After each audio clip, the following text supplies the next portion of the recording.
You know Gray Bar for electrical parts, but there's one more thing you may not be thinking of us for that can help maximize your next project's total value.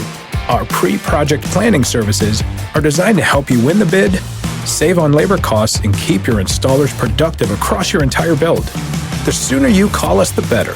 Because when we're there from the beginning, we can anticipate your needs and help you solve problems before they become problems. Yep, Gray Bar does that.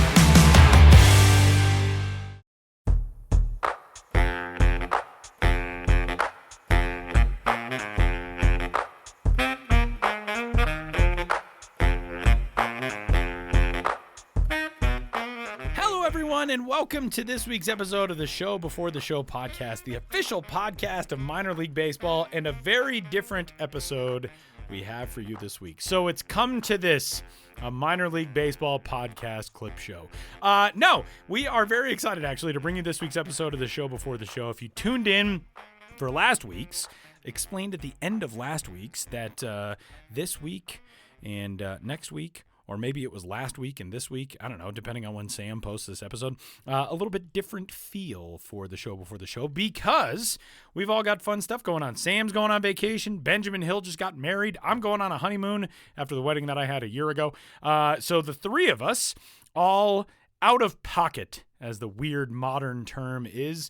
We are indisposed, doing other fun things, and we still wanted to stay in touch with you on this week's episode of the Show Before the Show. So we conjured up this mega episode that you will hear today and probably like tomorrow and then on into next week and probably until we have another episode because we've got so much hot, steamy, delicious minor league baseball content for you in the form of some interviews from the past. Sam and I on a pretty regular basis will text each other. Oh, my name is Tyler Mon. Did I say that? I don't even know if I introduced myself. Sam Dykstra and Benjamin Hill, normally in New York City. Well, they're both in New York City. They're just not on this week's episode of the Show Before the Show. So you're stuck with me for the entirety of this. But don't worry, Sam will be along in his past forms from interviews that we have done. But Sam and I will pretty regularly, as we watch baseball games, especially as we watch the Major League playoffs, we will say throughout the postseason, we'll text each other and be like, oh, yeah. That guy. Remember when we had that guy on the podcast? Oh, yeah, that guy. Remember when we had that guy on the podcast? Or, for example, when, like, I don't know, cover your ears, Brewers fans, when Pete Alonso hits like a generational home run oppo off of a Devin Williams airbender to rescue his team's season and win a wild card round series, we'll just text each other like Pete effing Alonso.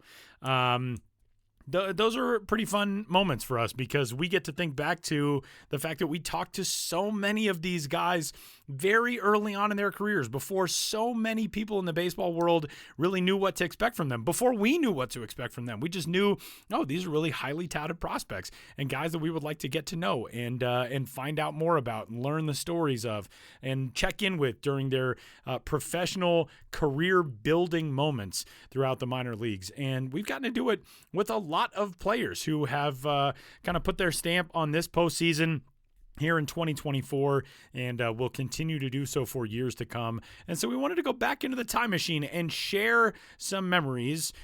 Some of these players are still alive in the postseason. By the time you hear this, some of their teams may have been eliminated. Some of these teams actually have already been eliminated. We are going to hear one interview from Adley Rutschman, the Baltimore Orioles, of course, not making it out of the opening round of this year's postseason. But we got a chance to put together a list of all of these different names of guys just in this year's playoff field that we have had on the Show Before the Show podcast, and we're really excited to bring all these interviews to you. So sit back, relax, grab your favorite beverage or a nice blanket. I don't know, wherever it is where you are. Maybe it's chilly. Or I don't know, put some shorts on. Maybe it's hot. What do I know?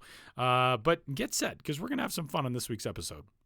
The first former prospect who we will hear from is the earliest player from our list of players that are still taking part in this week's postseason games, and a guy who we talked to on the Minor League Baseball podcast all the way back in our first year of doing the show, October of 2015.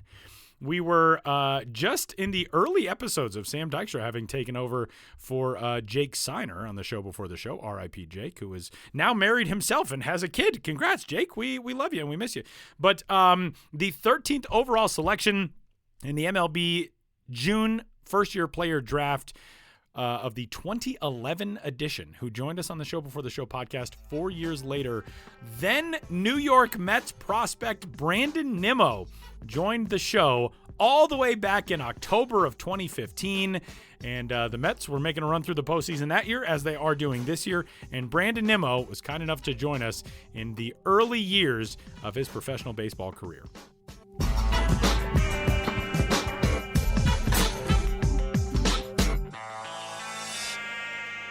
Picked a good week to have a New York Mets prospect on the 31st edition of Minor League Baseball's The Show Before the Show podcast. All credit goes to Sam on the booking front for that, because Brandon Nimmo joins the show here on episode number 31. And Brandon, it's got to be a heck of a fun time right now to be in that system and, be a guy, number 2 ranked prospect in the system. The one guy ahead of you in MLB Pipeline's rankings is in the big leagues right now, and Steven Matz. And it's got to be a lot of fun to be a Mets prospect right now. Yeah, it is. It's it's an honor to be a part of their system right now, and just a great organization. As you can see, they're in the World Series now, and seeing some success of work that's been put in, in the past, and so really starting to see some of this young talent come up and make an impact, and obviously some of those key signings that Sandy made, around the trade deadline, have really made an impact as well. So I really just think that you're seeing a well-run organization come together at the right time. And obviously it doesn't hurt that Murphy, went as hot as a firecracker at the right time either. So, it's a fun organization to be a part of right now. Obviously doing well, but still, I think, even more room to get better, and is going to continue to get better. And I think that's the greatest part about it. Well, Brandon, let's talk a little bit first about your career, your climb to where you are right now. This season, majority of the time that you spent was with the AA Binghamton Mets in the Eastern League, 32 games with the AAA Las Vegas 51s in the PCL to finish it off. And that kind of put you back closer to home, and that's one of the topics that we want to discuss. You're a Cheyenne native, and people don't know, unless you're kind of from that area, there's no high school baseball in Wyoming. There's American Legion ball, which is really prevalent, but everybody's so sparsely spread out across the state of Wyoming. It's not like you can just hop in the car and go for a 20-minute bus ride and you're at comparable size schools to play a meaningful high school season. So you didn't even play high school ball, which is kind of crazy in Wyoming. You're the first ever draft pick in the first round out of the state of Wyoming. What is that like now, to kind of be the guy who's carrying the flag or the torch for the state of Wyoming at this point in your career? It's an honor. It's another honor to have. I just really we tried to not worry about where we came from and our past experiences, and just Dad used to just always tell me, if you're good enough, they'll find you, and that really did come to fruition, and happened to be blessed, to be able to play this game at a high level. And, high school ball here, like you said, just not, it's not really in the books, because you do have to travel so far, and the weather really isn't that great here in February and March. In April, you're even still testing it. So, it'd be a tough season to have. Cold weather, long trips, probably getting snowed out a lot on those long trips. So, we just played American Legion baseball. We tried to go to some warmer weather earlier on in the season, and we had a lot of fun with that. I really got used to the travel, and so that was good. That was really good for preparing me for minor league ball, because lots of travel in minor league ball and lots of bus rides. Luckily I had a great coach. And a great father, and an older brother who kind of, they all paved the way for me, and figured out things that worked and things that didn't, and so I got to be the benefit of that. Unfortunately, brother was the guinea pig of it, and same with my coach. Kind of pioneering a way and actually creating a dynasty out here, and making Cheyenne baseball something worth talking about. So, I think it's an honor to be a part of that, and hopefully, I'm now the guinea pig in the minor league system, and trying to figure out how to get to the big leagues. So hopefully that will come to fruition. That's obviously the biggest dream of mine, and really, working as hard as I can for it. But it's a great honor, and I'm just trying to control what I can control and leave the rest, that's out of my control. Just not let it worry me, and just try and not have no regrets about what I do and the work that I put in. And as long as I do that, I'm gonna be able to look at myself in the mirror at the end of the day and be okay with it. So really, that's my goal, and we'll see how far that takes me. Yeah, and we'll kind of get to the major league stuff, what it's going to take for that next step in a little bit. But one thing I kind of want to ask about, talking about growing up in Wyoming and, being from a cold weather state like that, just reading up a little bit, what were you like as a high school athlete? I read you did a couple different sports. I think gymnastics may have been involved or something like that. Correct me if I'm wrong on that. But what kind of athlete were you like? And you said before, if you're good, they'll find you. So how did the Mets discover you? How did scouts discover you while you were on these American Legion barnstorming tours? Well, first and foremost, didn't do gymnastics, but okay, all right. I sure did need it, because I am not the most flexible guy in growing up. Actually, my nickname when I was younger was Tin Man, because I couldn't even hardly touch my toes when I was like 12 years old. I know that. So, I still can't. Yeah. So I definitely am wound tight. So I definitely needed a lot of some gymnastics in my life would have been all right. But I actually ran indoor track, and I did that, and I did some basketball, but I just wasn't too great of a shooter. Was just a good athlete, so played defense well, and could rebound and all that jazz, but wasn't a great shooter. So I went to indoor track and ended up being a state champion in the 400 meter dash in that, and our team ended up winning the state championship. The men did. And so that was a lot of fun to be a part of. That really helped with my running technique. I am still not a great. It's not very fun to watch me run. I don't look good when I run. I'm not like those sprinters that you watch, but I am wound tight, like I said, and that seems to make me fast, and I take long strides, and so when I get going, I can cover a lot of ground, and so track helped out with that a lot. And kind of how to condition the body, and then football was right up there with baseball.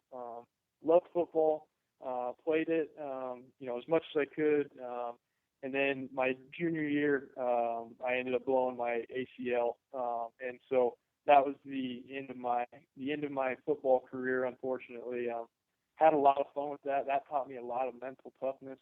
How to just keep getting knocked down and keep getting back up and bringing it every down, and so I really, really enjoyed football. I think I learned a lot of stuff from that game and from the coaches and the strength training that we did there. So as an athlete, that's all I was. I was just a good athlete. I mean, it was just raw talent, and nothing that I did to earn it. Just very blessed again, and was fast, could jump. I think I could dunk in I think ninth grade is when I dunked for the first time. Wow! And, oh man! So I mean, I was just athletic. I would go into the basketball gym and I would go and two-hand dunk it, and the basketball coach would say, you need to come out for basketball. And I'm like, you know what? I really am not that good at it. I'm just an athlete. That's all it is. And so as long as nobody's out here on the court, I can go up there and do that stuff. But so it was a lot of raw, undeveloped talent. Now, baseball-wise, I've been doing that since I was 9 years old. Knew baseball very well, was around it all the time, well, competitively since I was 9 years old. And so we would travel, when I was younger. I would go watch Bryce at Nebraska. I would, go to we'd go to major league games as much as we could in Coors Field. That wasn't a whole lot, but, it was the closest place for us. So I was just, had a love for it. Dad would watch the Rockies every night. And so that one I was a little more skilled in. And then when Dad built the barn in our backyard, I was able to go out there, 2 or 3 nights a week or sometime, just go hit off the tee. And that's really where I think some consistency in my swing came into play. Dad and I, that was our thing, was baseball. And we were able to do that a lot with that barn that he built in the back. And so that one I was just a little more skilled at. The rest of my sports career was just I was a raw athlete who was just naturally strong, fast, and could jump, and so just a raw athlete. So that was me in high school, and honestly still is. Have a lot of raw attributes to me, but trying to become more refined on the baseball skills end of it. Yeah, and kind of with that in mind, actually, before I ask you this next question, just for the record, I was looking back and I confused the word gymnasium because you guys were practicing so much at Legion with gymnastics, and that's my fault. Yeah, that makes a lot more sense. Indoor a lot, yeah. We were always in gymnasium. Yeah, we were always in there practicing baseball, and that was our basketball court was our baseball field. That's how it worked. yeah, no, I can imagine. And well, just kind of looking forward now, you were saying, you're still a kind of a raw talent. Like Tyler said, you finished the year in Las Vegas, but that is one step away from the majors. What do you think it is that you need to do to make that next jump? I mean, we've seen Mets prospects lately, make that jump. Conforto this year, Mats. What do you think you need to do to make that next step? I think it's just consistency. I think that's the biggest thing for me.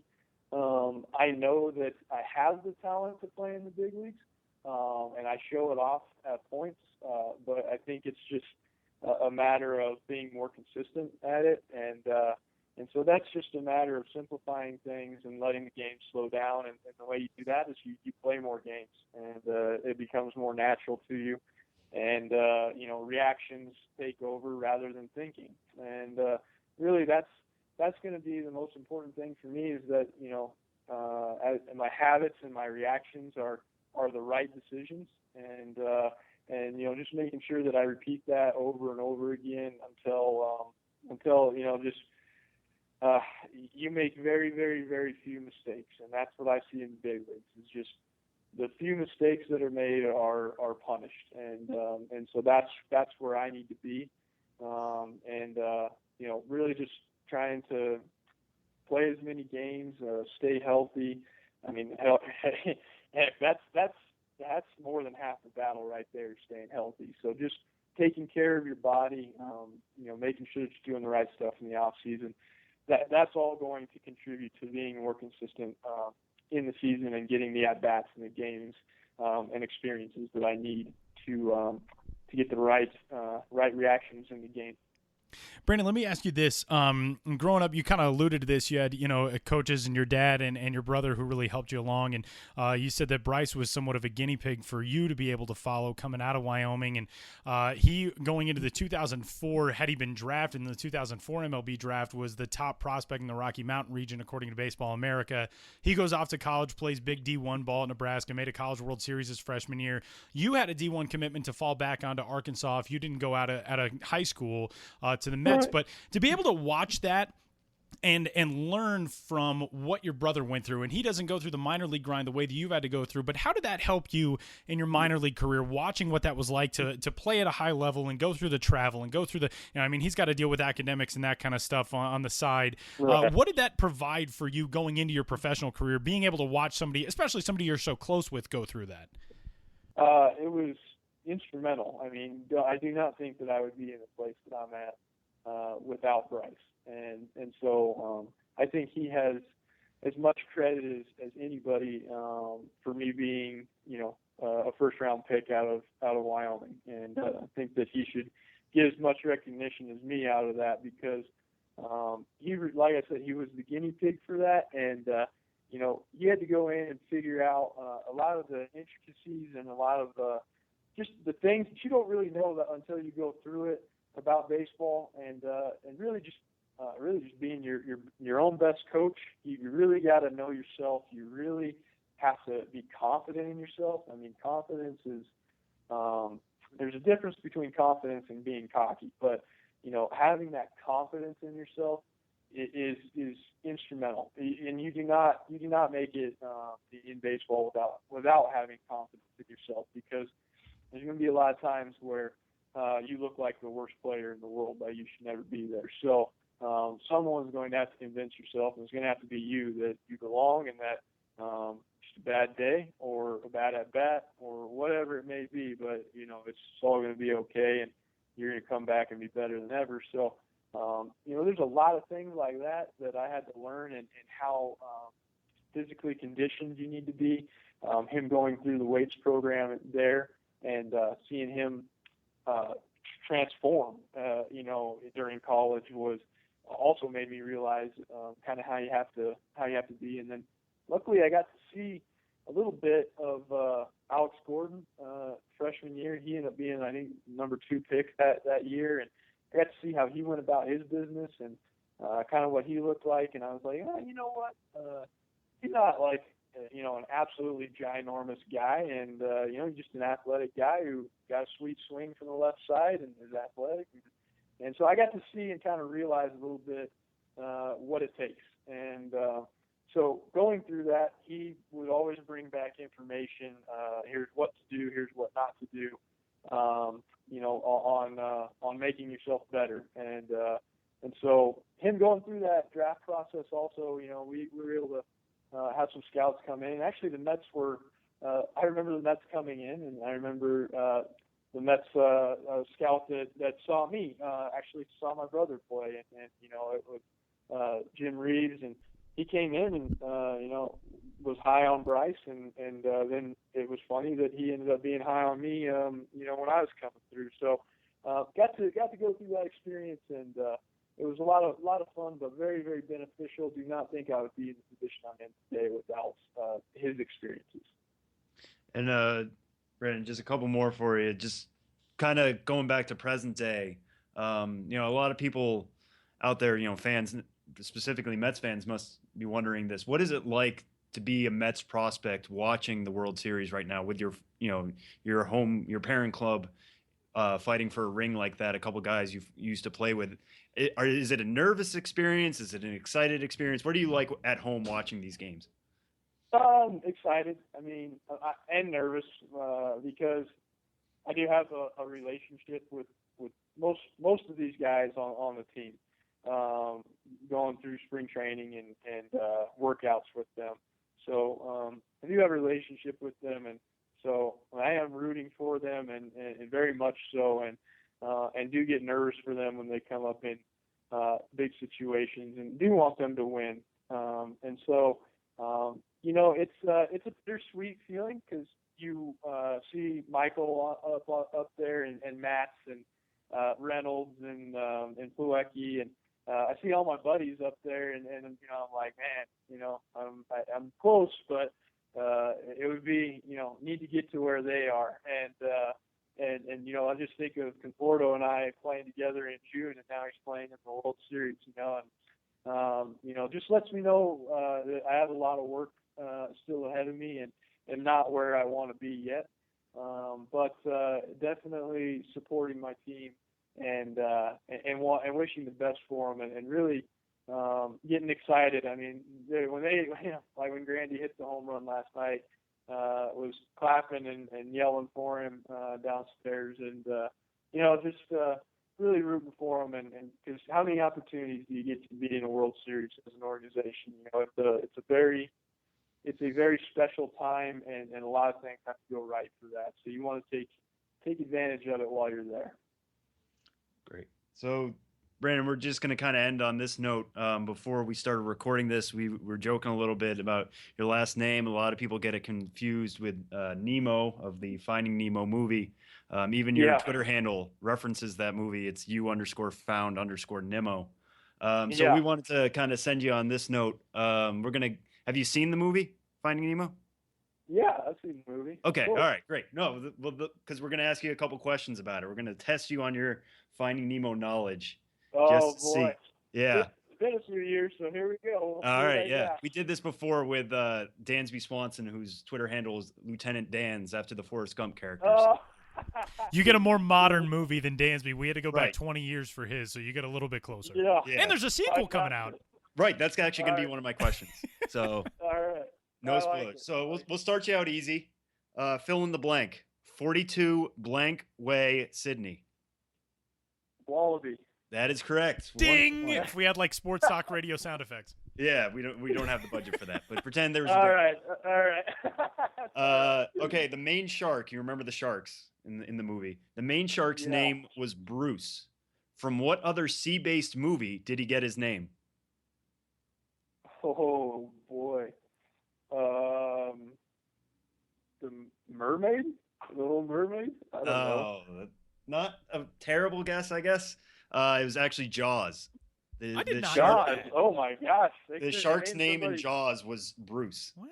Was it really? Yeah. Wow. So you learn something new every day. So there's one. Yeah, you do. I really thought its name was Jaws.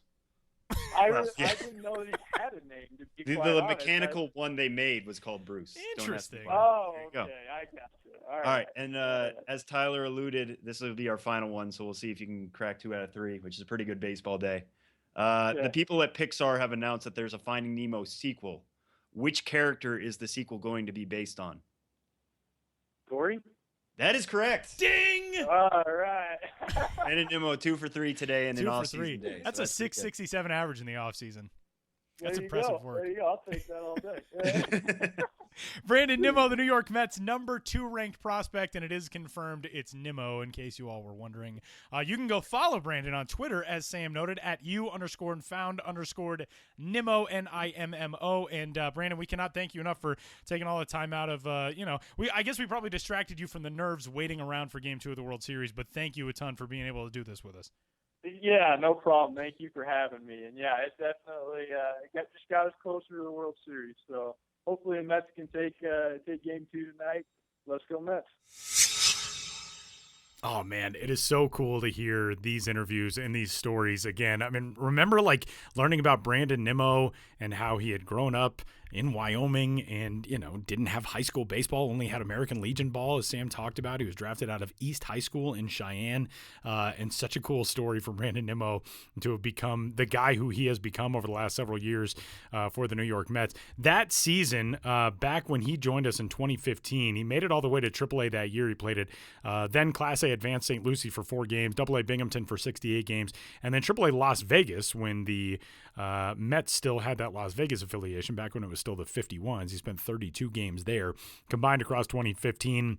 269, 362, 372, the overall slash line.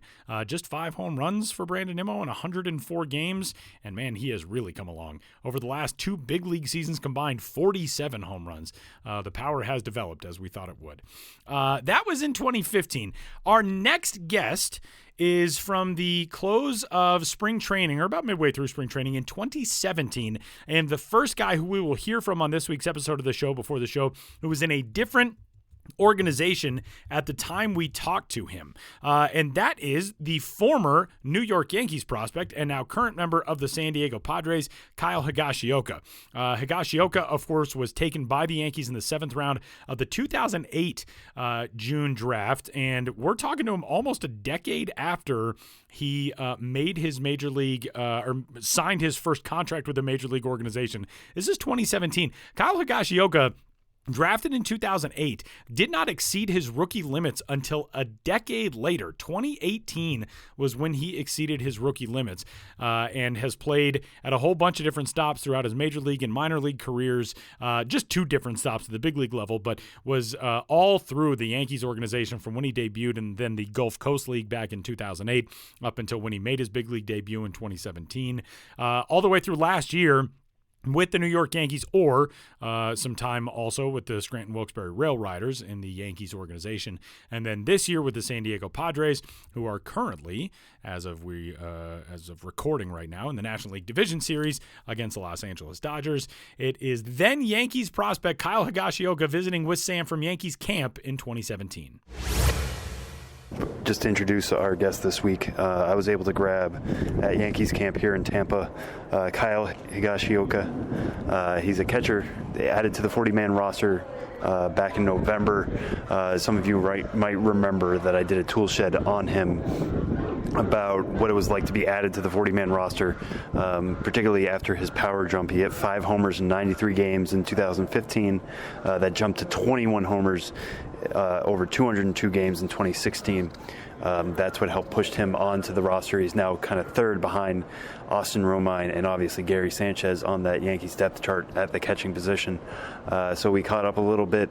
This interview is a little shorter than the interviews we normally do for the podcast. That's because it's in a locker room atmosphere. Kyle had to kind of get going pretty quickly, but it's a pretty good conversation. Hope you guys all enjoy it. See you on the other side. So yeah, what's different about camp this year?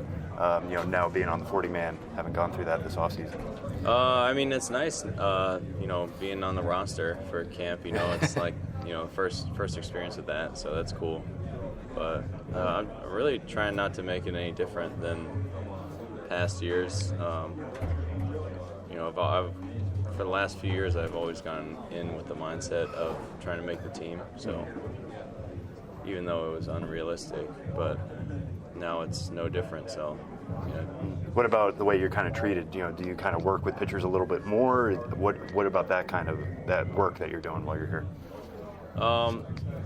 Yeah, I mean, I definitely see, I get to work with some of the, more established guys a lot more. Been able to avoid a couple of the road trips I haven't played on, which was, it's No nice. going to Palm Beach yet so far? Well, if I play, I hope I go. Right, right. But if I'm not playing, then it's nice to not have to go on the road. Mm-hmm. So, it's been cool. It's been really cool. Yeah, and just kind of take me. What's the life of a catcher? You guys show up early. Obviously, everybody talks about pitchers and catchers, but you're learning so many different arms. You got to learn so many different repertoires. What's that kind of like? Yeah, I mean, it's definitely something that you got to take seriously because our job is to basically make the pitchers better whenever we can, and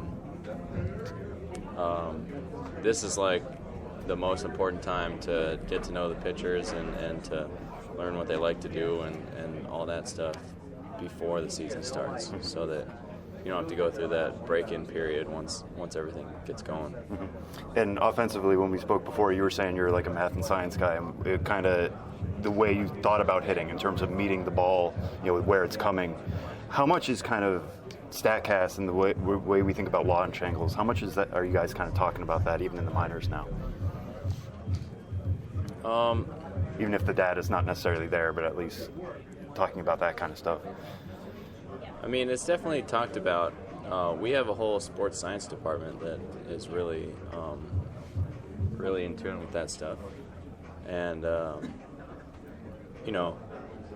for me, I don't even really worry about launch angle or anything. I just make sure that, I feel like I'm, impacting the ball hard, on a line or in the air in BP. And if I feel like I'm doing that, then I know I'm in the right spot. Mm-hmm. So it's even before you show up to the game, where you know where you are based on.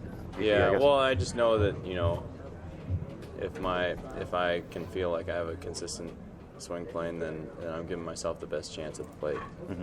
So how have you felt in that kind of regard this spring in terms of trying to repeat 21 homers what it was last year?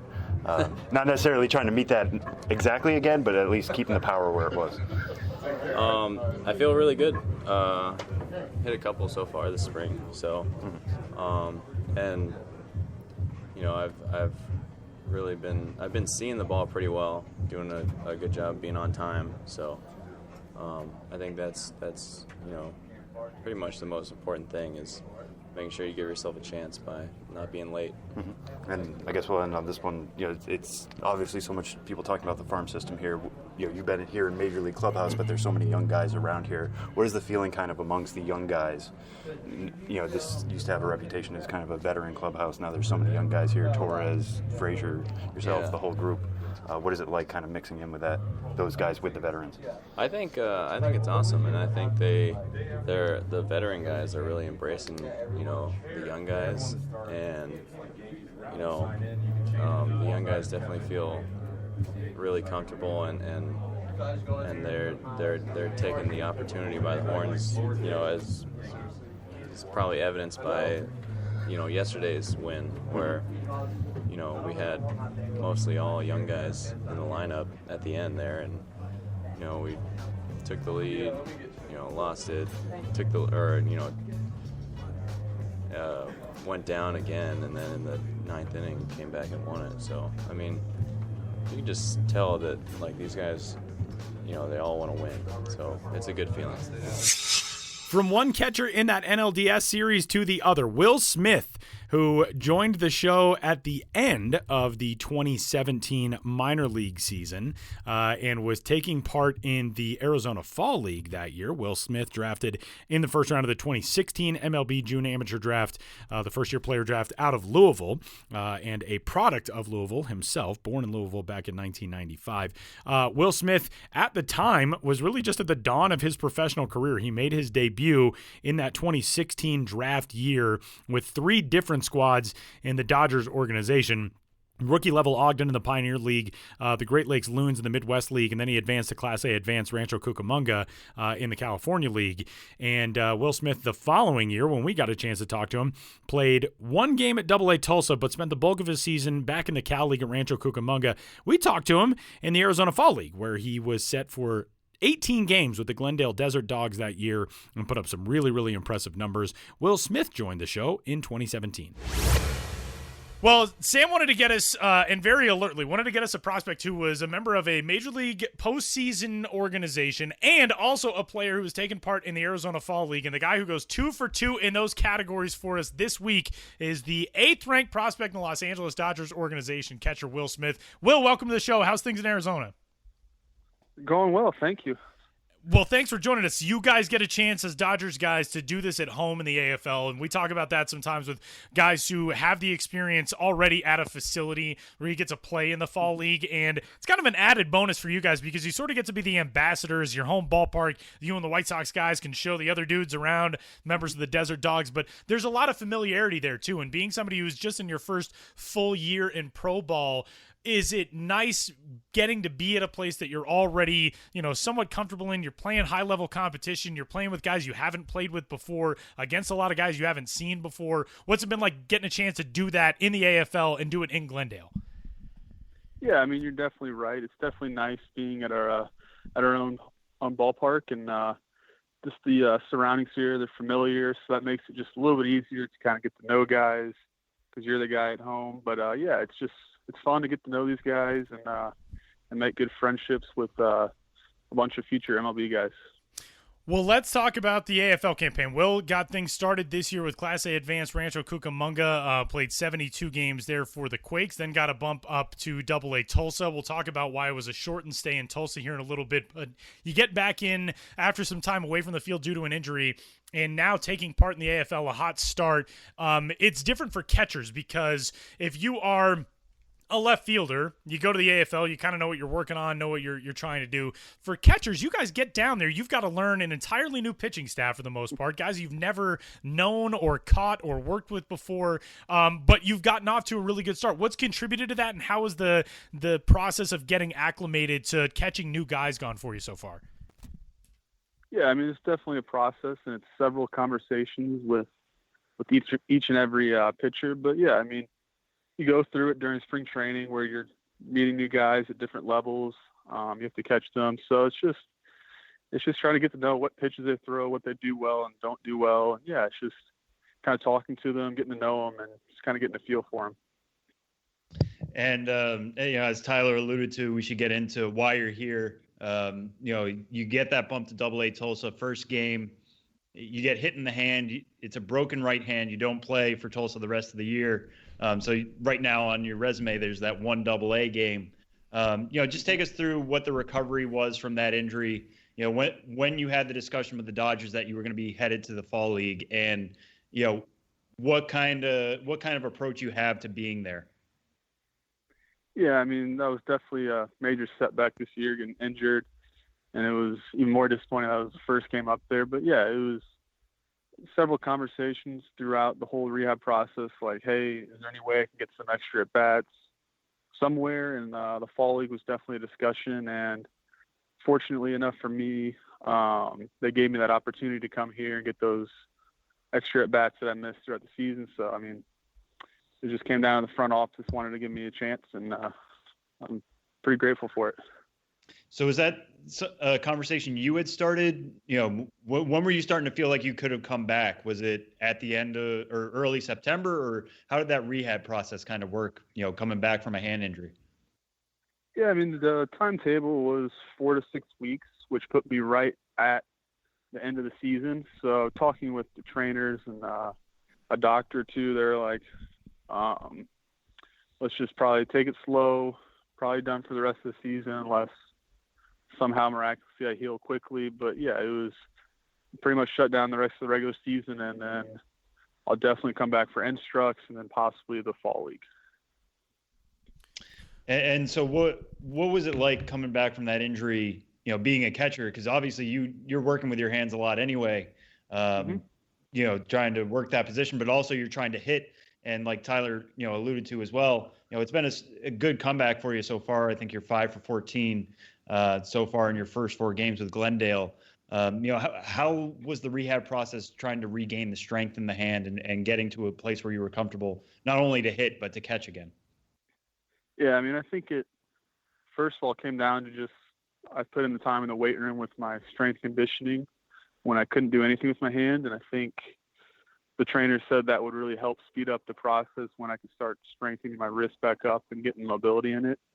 And then when I was able to start hitting, just took it slow, took it off the tee, eventually to flips, then on-field BP. So yeah, it was just kind of getting those reps back in, just taking it one day at a time, and then also trying to get my arm back in shape since it was my right wrist. My arm got pretty weak, so I was doing a nice throwing program, shoulder program to help get back on the field quickly.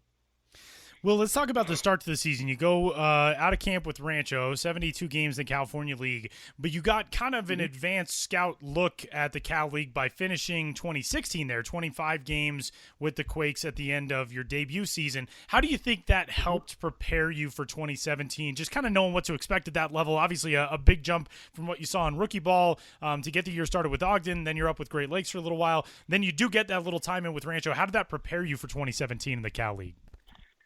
Yeah, I mean, it was just I knew what the fields were like. I had a previous relationship with the coaches from the year before, and yeah, it just made it a little bit easier going back and knowing where I was going to be. And yeah, just kind of having a feel for that league and how the ball plays in there. And yeah, it just made it a little bit more comfortable, which was nice for this year. When you are at that level, and then you get a chance to finally get that call to AA, it seems like that's when it starts to settle in that you're at the stages of your minor league career where you're really going against the cream of the crop type of guys. And to have conquered the high A level and then get that chance, albeit briefly, in AA, how did you feel about, you're only 1 year out of school, but already having an impressive start to your pro career? What was your confidence level like when you got that call to Tulsa, kind of knowing where you were in the grand scope of your baseball career headed toward the big leagues? Yeah, I mean, I was very happy to get that call and very honored. But, I mean, yeah, it was definitely a big step. Just knowing, like, hey, I'm just now a couple calls away from getting up to where I want to be. But, yeah, I mean, every guy down here dreams of moving up every day. So, yeah, it was nice. It was fun. It was a fun trip up there for a few short days. So far in your pro career, who are the guys that you've enjoyed catching the most over your first couple of seasons in the system? Oh man, I've caught a lot of them. I mean, the big leaguers are always fun. Got to catch some of them during spring training. But then on the minor league side, I mean, we had a guy in Rancho for a while, Walker Buehler, who made his debut this year, and he's fun to catch. He's really good. We have another guy in Mitch White with the Dodgers. I mean, there's tons of guys with our organization that are fun. And then now being here with the AZL, I mean, get to see guys in different organizations. You kind of learn how they do stuff. So it's cool here. And kind of flipping over to offense, this year when you were at Rancho, you hit 11 homers in 72 games. Obviously, California League is a pretty homer-friendly league, but that's a pretty significant jump for you. You only hit 2 homers, I think, in 2015 back at Louisville. Kind of talk about the progression of your power game and how you were able to kind of tap into that a little bit more this year than maybe in previous seasons. Yeah, I mean, my freshman and sophomore years in college, there wasn't much production on the power side. Junior year, there was a lot more. And then basically this off season, putting in work with the hitting coaches, with the Dodgers, just kind of learning how to do it and how to do it correctly. And then just being able to translate it into the games is what I was kind of learning this year. And I thought I did a decent job, but I mean, there's definitely still stuff to work on. And I think it will just keep getting better for me. And kind of on the other side of the ball, going back to defensive work, you're really known for having a really strong arm. I think you threw out 30 of 63 attempted base stealers this year. But the Dodgers also tried you out at second base, at third base. They have a guy in the majors right now in Austin Barnes who had done that in the system and has done that a little bit at the major league level. What was that conversation like to get you to play a little bit of infield just for a couple of games here and there? And what was that transition like for you?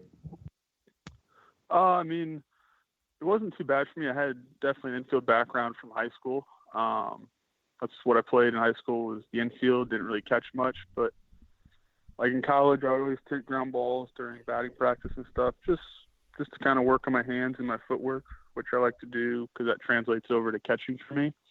It kind of keeps me more athletic. But yeah, it was fun to get back out in the infield this year and get some games in second and third.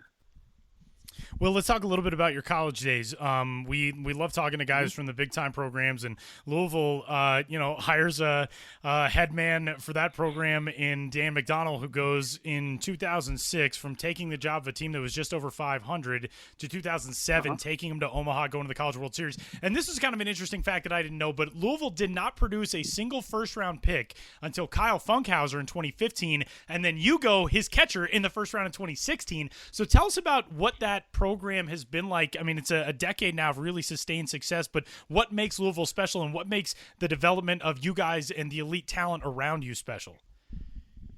Yeah, I mean, it definitely, the whole baseball program starts with Dan McDonnell, who's done an excellent job there since he came. And yeah, I mean, I actually grew up in Louisville, so I got to see the whole program grow and where it was at to where it is now. But yeah, I mean, it came down to him surrounding himself with the right people of that program. I mean, the coaches are great, the trainer, the weight coach is great, and just came down to when I was there, just a lot of hard work. And I'm sure that's what they were doing the years before, is just putting in the work to get better, and then just starting to pay off the last couple of years now. And how much are you following, your fellow Cardinals in the minors? Corey Ray was a 5th overall pick. Brendan McKay was 4th overall this year, was rumored to be in the conversation for 1-1. Obviously coming off a strong year. Zach Birdie, in the White Sox system. How much are you following those guys? How much are you guys keeping track of each other and keeping in contact? Oh yeah, I mean, we have a group chat going with everyone I played with.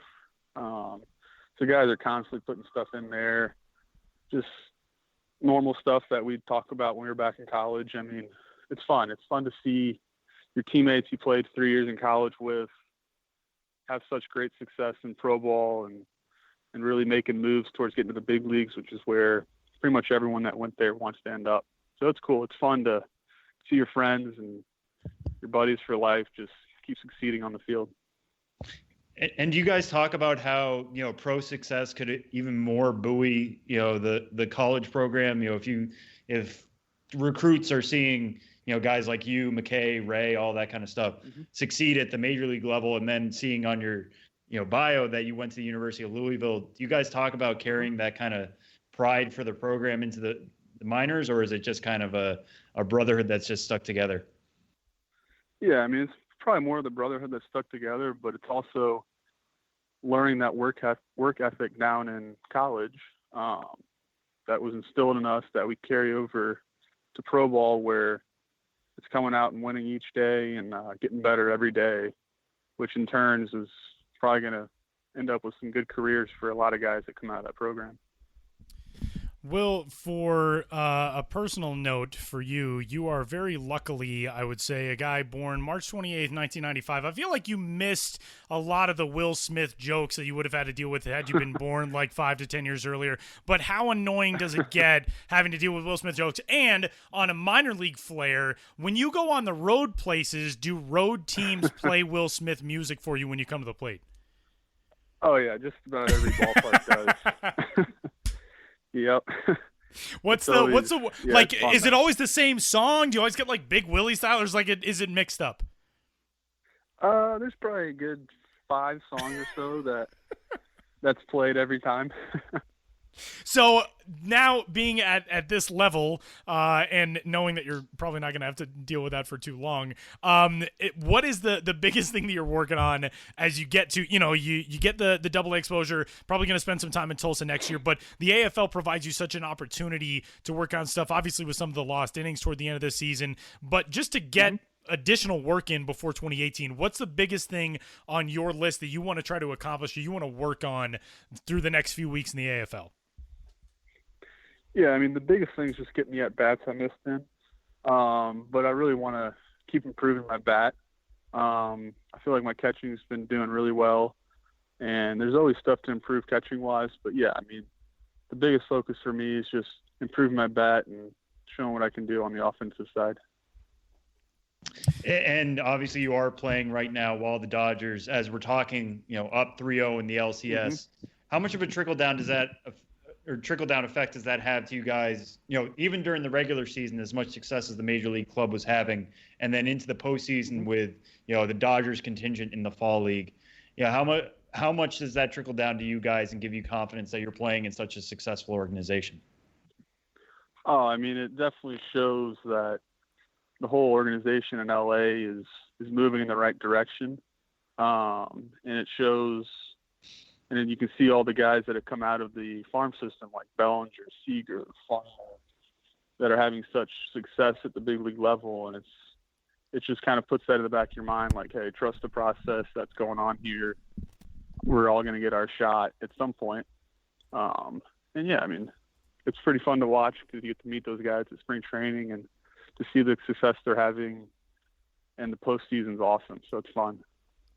He is Will Smith, the 8th-ranked prospect in the Los Angeles Dodgers organization, the Louisville native, the University of Louisville product, and very impressively, as I told Will before we started recording today, he went out with the broken hand on July 10th, but for whatever reason, there's a clerical error on one of our stat servers that shows that Will actually went 1-for-1 with a pinch hit single against Springfield on July 31st. So a phantom single that never occurred actually gives Will a 500 AA batting average and a 1250 OPS. So pretty impressive work for a broken hand and not actually having had that at bat. Well, thanks a ton for giving us the time, man, though, and good luck in the AFL. Best of luck getting ready for 2018. We'll be watching in Tulsa and OKC and beyond, man. Enjoy it.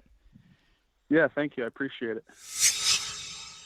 We've already heard from one Mets prospect, and we go to another in our 4th clip for this week's episode of the Show Before the Show, and it is a guy who has become one of our favorites to watch succeed. I talked about him a little while ago, Pete Alonso, who joined us on the Show Before the Show podcast and was always as cool as a human being could be at being available for interviews for us, being available for other stuff through MILB social media and on the website and everything else.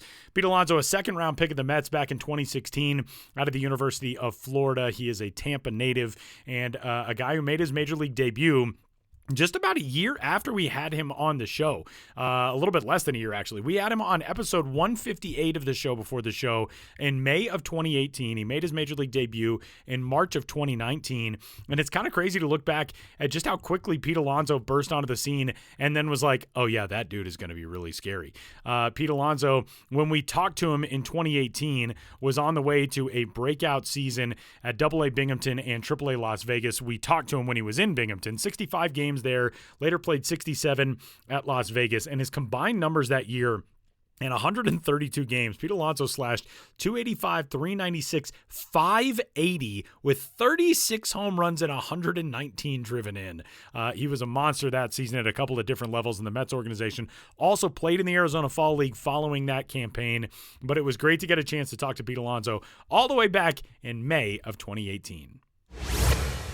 Well, it's been a little while since we've headed to the New York Mets organization, so that's where we will get things started interview-wise this week on the Show Before the Show podcast, where we will find in Binghamton with the Rumble Ponies in the AA Eastern League, Peter Alonso, who has been crushing everything thrown his way through 22 games to get the 2018 season started. Peter, welcome, man. What's going on? How's the season, obviously numbers-wise, has been fantastic. How's the AA level been treating you so far through a month?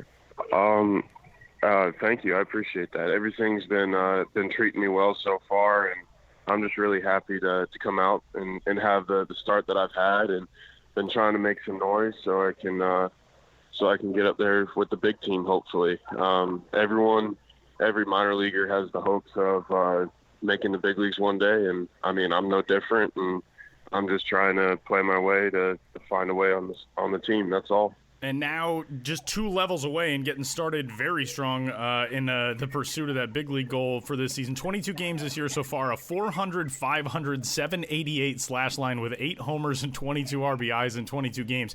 Last year, I know, Pete, toward the end of the season, you get 11 games at AA. You kind of get that advanced scout look at this level. How much does that impact you when you come in this season? Yeah, it's only 11 games, but you kind of know what to expect, what you're going to see in the Eastern League. What exactly did that have to get you ready for 2018? Well, I mean, kind of like you said, it was kind of just to get my feet wet. It was really nice to come up and just have some time up here and be familiar with the area of Binghamton. And now that I kind of have an idea of what teams are trying to do, and once you get up, I guess, to AA, there's it's kind of like you kind of understand a little bit more how teams at each organization at a higher level pitches. So, and kind of like their strategy or their MO. So I feel like I've gotten a pretty good hold of that so far, and I'm just looking to continue playing well. And I mean, last year prepared me, and now I just took that experience and hit the ground running to start 2018. Yeah, and as part of that experience, what do you feel like is one adjustment you've made to match that AA pitching? Something you took from last year, or something even from this spring from your major league time with the Mets up in big league camp. What was one adjustment that's allowed you to hit the ground running this quick? Well, one thing that kind of has really helped me was being able to take advantage of certain pitches. Because at this level, basically everyone has 3 pitches that they can throw for strikes, and you're not going to get as much to hit. So you have to be really locked in and be able to capitalize on what you get. It doesn't matter what the count is, because like those 2-0, 3-1 counts, like with runners on especially, you're going to see off speed, or like I've seen some right on right changeups. I've seen sliders, cutters. I mean, any off-speed pitch or anywhere the pitchers have done a pretty good job of mixing. It's just, I guess what's been working for me is just trying to capitalize that one mistake. And, obviously it's been a special start for you this year, but last year, this same time, in April, you were coming off a bad hand injury. You spent most of the month on the DL. Kind of compare where you are now to where you were just a year out. I know you said last year was a figure it out year when we talked in the off season, but kind of compare where you feel now compared to where you were just a year ago, getting your first full season in. No, I feel light years ahead, because, I mean, that first full season, I mean, it's a little different. It's still that very first one, I mean, there's a first time for everything. And that first full season, I knew kind of what to expect, but I didn't really have the full grasp. But also, I'm in a much better mental state, as you can imagine, because it wasn't only like the broken hand. I mean, I was really, really frustrated because in May of that year, or of 2016, I broke my hand on a fastball in, and then I broke my hand again in August, sliding in a second, trying to get like a 2-out double, and then I broke it again in April. So it's like 3 times within like a 10-month or 11-month span, or whatever the math is. So it was more frustrating because, I mean, it's just, now I'm in a better mind state. I'm healthy now. I look to stay healthy, and if I'm healthy, I'm able to play, and that's huge. Yeah, and at what point this year, obviously it's just been a couple weeks, it's not even been 1 full month yet, but at what time did it feel like this is going to be a special year? Was it some point in spring training, or even that confident before starting games with Binghamton, or was there one stretch here with Binghamton where it's felt like everything's kind of locked into place for you? It started in the off season, when I got the call that I was being invited to big league camp. Like, that was a huge confidence boost, and it was huge, and I learned a lot. I was picking brains of a bunch of the guys on the big club, and all of them were willing to offer advice. Jay Bruce, Michael Conforto, Adrian Gonzalez. Like, I mean, the list goes on. I mean, they got a bunch of really good guys up there, and I've asked a lot. And also, it was really cool being able to talk with Mike Piazza, and kind of what he was saying to me is like, he told me that I got a chance to be really, really good. And he's just like, as soon as you have that sense of like, okay, you belong, then that's when you're going to be like really, really successful. And I mean, I know I didn't hit the best in big league camp, but defensively, and like, I mean, the game felt a little slower this year as opposed to last year. And I just felt really, really comfortable. And I mean, it's springtime. I mean, everyone's still trying to get their timing down. I didn't hit the best, but I kind of got a little sense of like, I belong. I'm in the same locker room as like someone I wrote a middle school like project on. I did a project on Jose Reyes when I was in middle school, and he was my shortstop one game. It's just like, it's like, all right, I'm doing it. I'm doing what I like some people like can't even think about doing. Like, when I was in college, I couldn't imagine myself in the spot, and it's like, once I'm doing it, it's like, all right, I can do this and I belong. That's pretty amazing. The middle school project thing is pretty cool. Yeah, which I thought was crazy.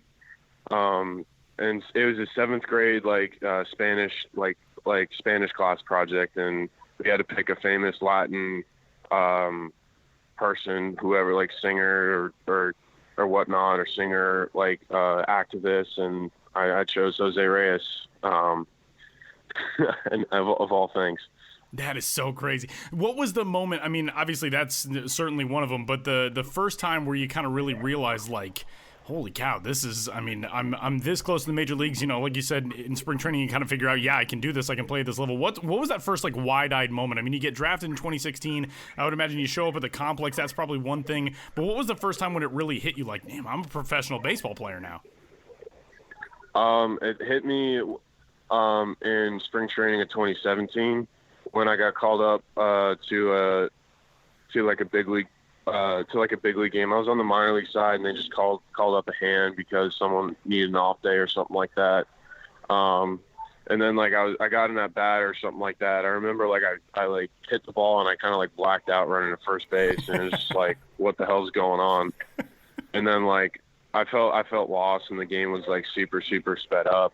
Like those couple innings that I was there. It was like I played terribly. I missed a pop-up or something like that because my mind, I was thinking about, holy crap, I'm here playing with big leaguers as opposed to all right, enjoy the experience. And and my mindset was that these guys could potentially be your teammates later on this year. So just play with them, see what you can do. And I'm that oh crap moment didn't happen this year, and I feel like I'm in a more mature and better mind frame as opposed to last year. Well, and it's showing right now in the way you've been consistent through this season. And you talked about the approaches that you're seeing from opposing pitching staffs. Walk us through how that's evolved over the course of the year, because I would imagine, from the 11 games you saw at AA last year, started this season to now being a month in, hitting 400, you got 8 home runs. How have opposing pitchers tried to attack you over the course of this now 33 games over the last, 2 seasons, really 1 season plus in AA? How has that changed? Well, it was kind of more this.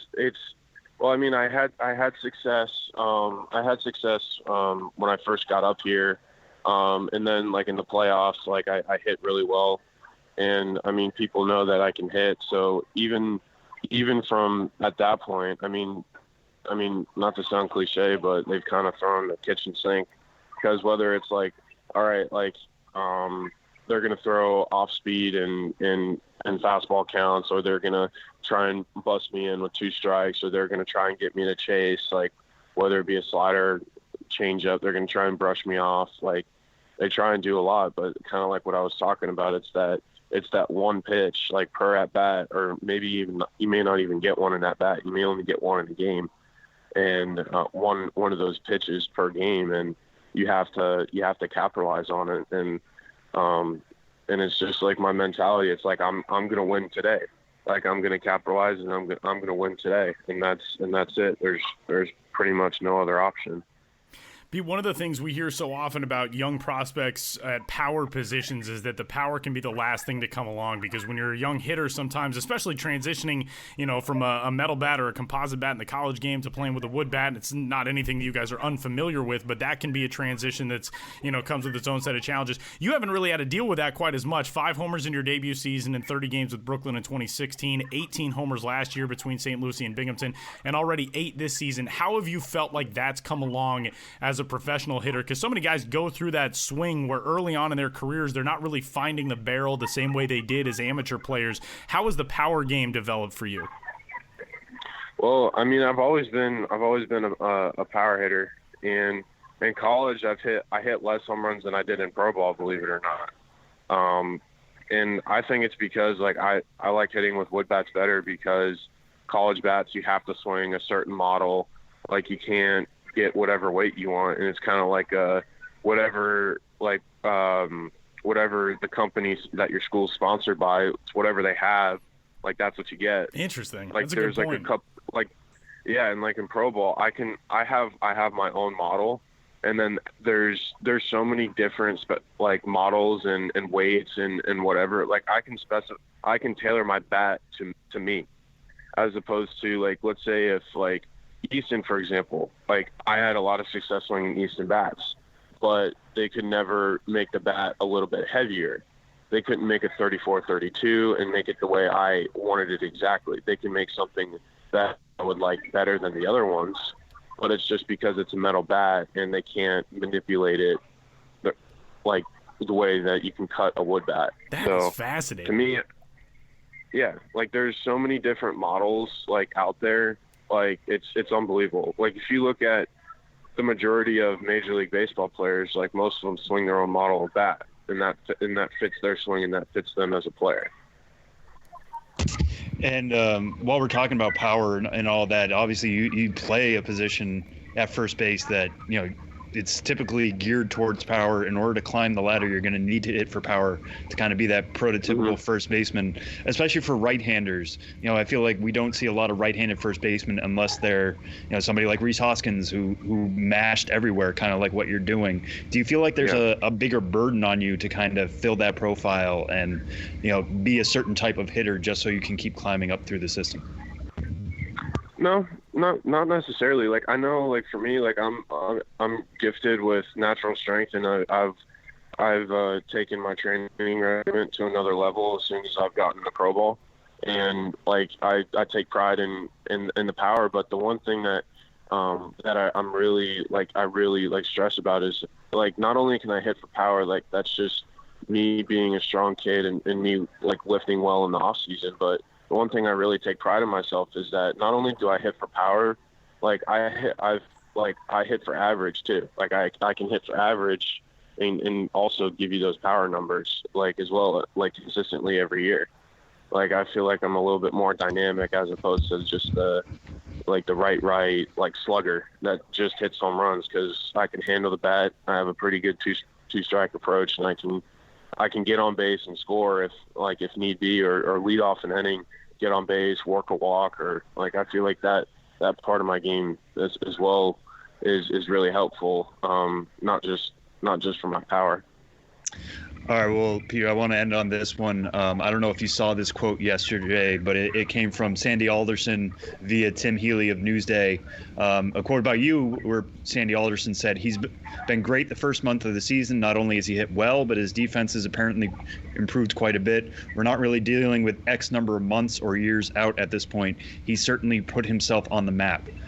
So with the way this first month has gone, you look at the depth chart, you know Dom Smith is in Vegas, Adrian Gonzalez is in the majors. It's a pretty well-defined depth chart right now at first base, but how close do you really feel to the majors right now, and how much closer do you feel now than you did the end of spring? Well, I feel super close, and I just really want to keep mashing and keep playing great defense, and that's all I can do. And I mean, it does feel really close after this month. And I mean, I just want to do, I don't want to be any better. Like, I just want to do the same thing as I did in April. Because I mean, if that happens, then the chips are going to fall in the right direction. So, I mean, I'm working hard every day, working on becoming a more polished hitter and becoming a more polished defender. And I just want to be able to play well and follow a dream, and that's it. All right, Pete, last thing for you. We always ask this of guys who played at big-time college programs, but even just in your draft year, A.J. Puck, the 6th overall pick, Dane Dunning, 29th overall, Logan Shore, 47th overall, Buddy Reed, 48th overall, you're 64th overall, Sean Anderson's right behind you in the 3rd round, Scott Moss in the 4th round. Mm-hmm. When you guys as Gators, being a University of Florida product, have such a fraternity now in pro ball, I mean, even last year, Alex Faedo was the 18th overall selection. What's that like to be part of a family that there are so many guys who are going through this kind of along the same track that you are? I mean, Buddy Reed, we've talked about, feels like nonstop this year on the minor league side because of the start that he's had in the Padres system to get this year going. But how much do you get to keep up with those guys during the season, and what is it about that Florida program that's produced so much talent in recent years?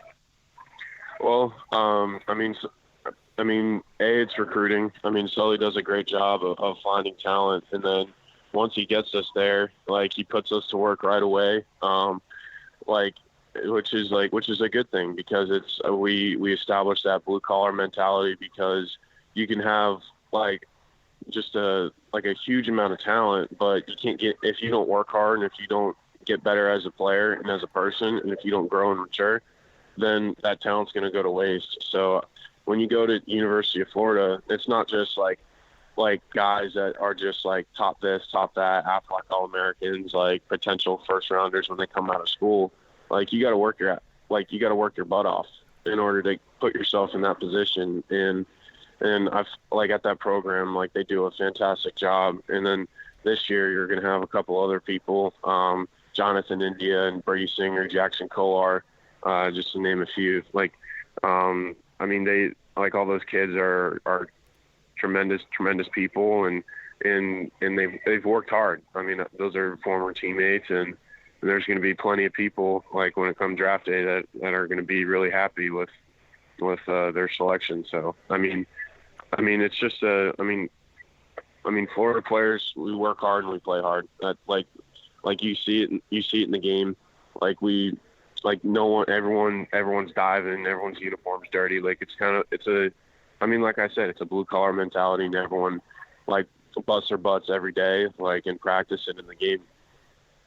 Reigning national champs and the number 1 team in the country as well in 3 out of the 4 major polls, and a program that has produced a hell of a lot of talent over the last few years, including the 4th-ranked prospect in the New York Mets organization, Peter Alonso. You can find Pete on Twitter. He is at Peter Alonso20. And, Pete, we can't thank you enough for the time, man, and best of luck keeping this rolling in Binghamton or Las Vegas or New York or wherever else you find yourself this year. We really appreciate it. Thank you.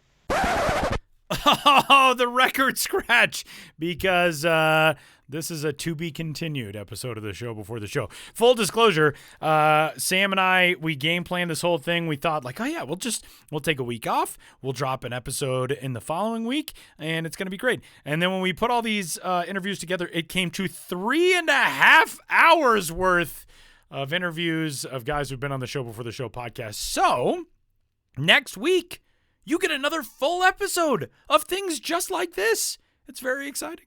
So a huge thanks to everyone for tuning in to this week's episode of the show before the show. My name is Tyler Maughan for Benjamin Hill in New York City and Sam Dykstra in New York City as well, or wherever those two guys are right now as you're hearing this. This was fun, and we get to do it again in a week. So tune in then. It'll be in your podcast feed, and we'll catch you coming up in 1 week.